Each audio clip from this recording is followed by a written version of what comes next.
bisa jadi ada perkara-perkara tertentu secara sosial budaya memang yang kemudian menjadikan misi di dalam pernikahan ini menjadi tidak optimal.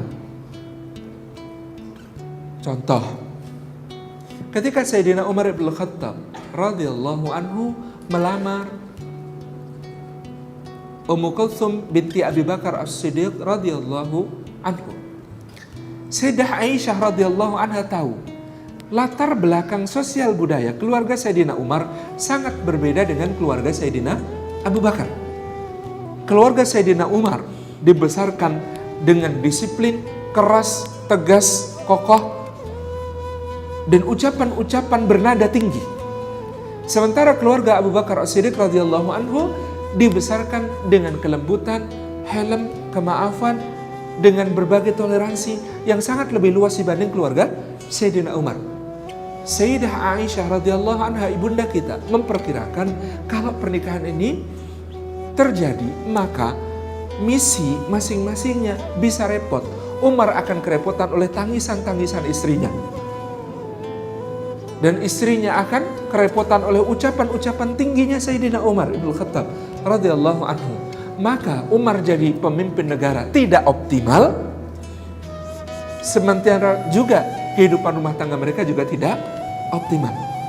Maka Aisyah radhiyallahu anha mengarahkan Sayyidina Umar, ini dalam kasus ini bukan perceraian yang terjadi, tetapi karena masih sifatnya baru lamaran itu dibelokkan dari kepada Ummu Kulthum binti Abi Bakar menjadi kepada Ummu Kulthum binti Ali bin Abi Thalib radhiyallahu anhu. Karena kata Aisyah, keluarga Umar dengan keluarga Ali lebih ada kemiripannya dalam soal-soal sosial budaya itu dan tradisi-tradisi keluarga itu, sehingga penyesuaiannya tidak terlalu lama. Karena kalau kemudian nanti mengganggu, repot. Maka benar Allah telah menakdirkan demikian.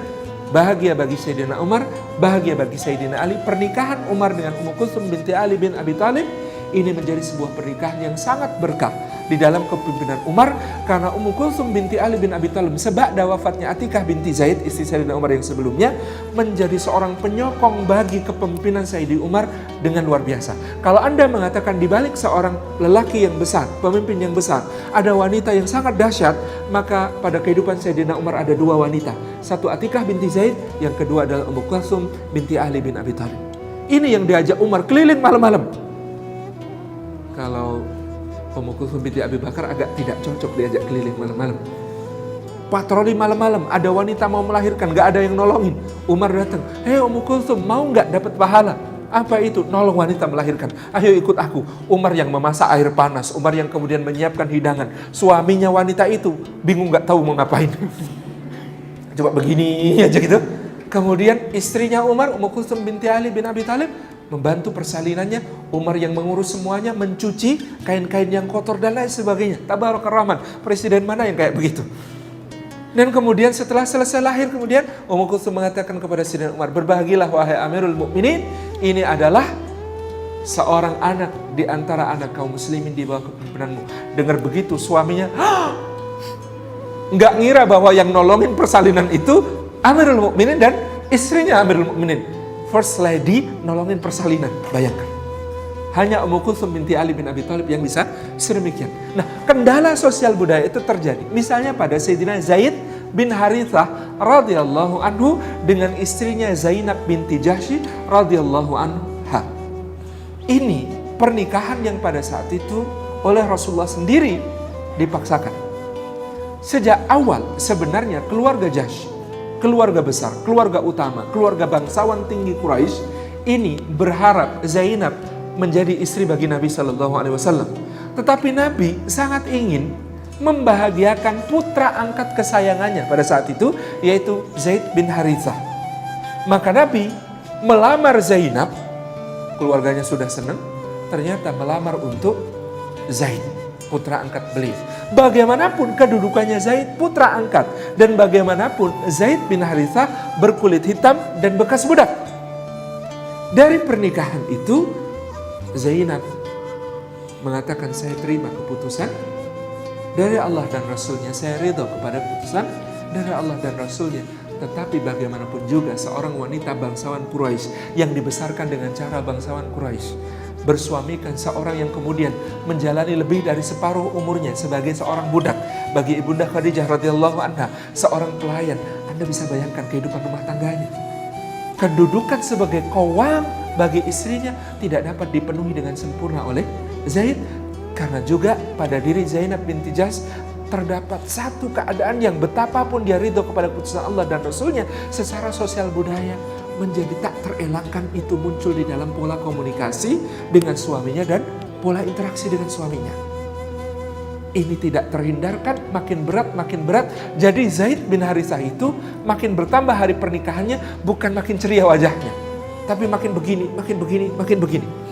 Ini berbeda dengan pernikahan beliau yang sebelumnya. Siapa istri Zaid bin Harithah sebelumnya? Ummu Aiman,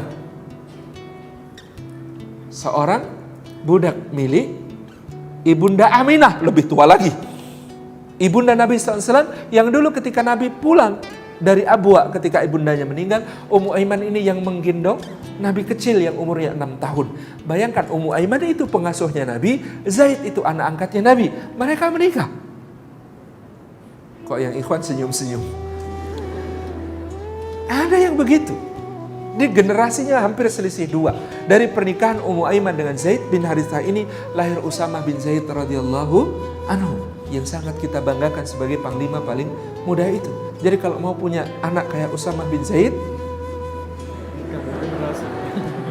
nikahnya kayak Ummu Aiman ini gitu. Yang salehahnya tidak harus umurnya akhi. Antum kok jadi kayaknya suram wajahnya gitu ya. Dengar begitu.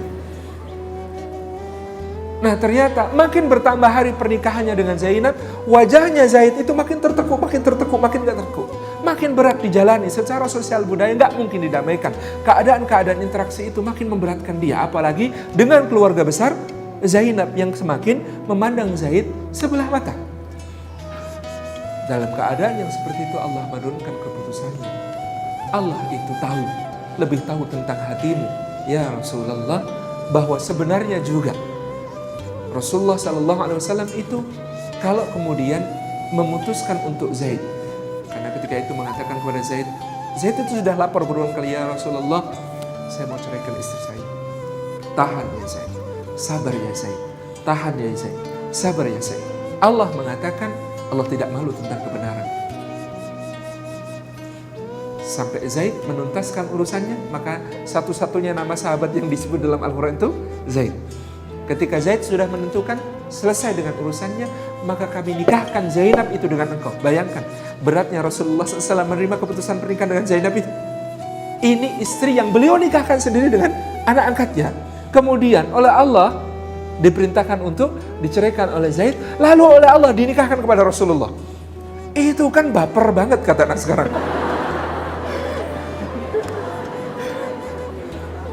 Itu berat sekali bahkan bagi Nabi Sallallahu Alaihi Wasallam. Itu berat sekali bahkan bagi beliau Sallallahu Alaihi Wasallam. Maka Allah Subhanahu Wa Taala menegaskan, Allah yang membela kehormatan beliau. Enggak, kata Allah Subhanahu Wa Taala, ini engkau melaksanakan perintahku bukan untuk kesenangan dirimu, bukan atas syahwatmu. Kami nikahkan engkau dengan ini. Allah membatalkan hukum angkat mengangkat, adopsi mengadopsi yang ada pada masa jahiliyah, yang dulu anak angkat dianggap setara dengan anak kandung. Maka terjadilah perceraian itu untuk satu hikmah yang sangat besar bagi kaum muslimin. Jadi sebab yang semacam ini juga dibenarkan oleh syariat.